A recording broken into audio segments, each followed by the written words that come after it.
We guide you through how to create Messenger group. So the first thing you need to do is to open your Messenger app and make sure you are logged in to your Facebook account.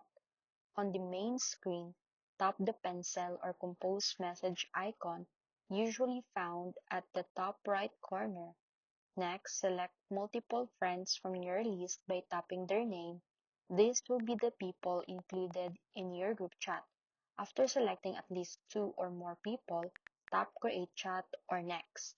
Now, your group chat is automatically created. To make it easier to recognize, tap the group name at the top and rename it to something relevant like study group, family chat, or anything you prefer. You can also add a group photo by tapping the camera icon, and once done, you can start sending messages, photos, voice notes, and even make group calls. If you want to add more people later, just open the group info and tap Add Members.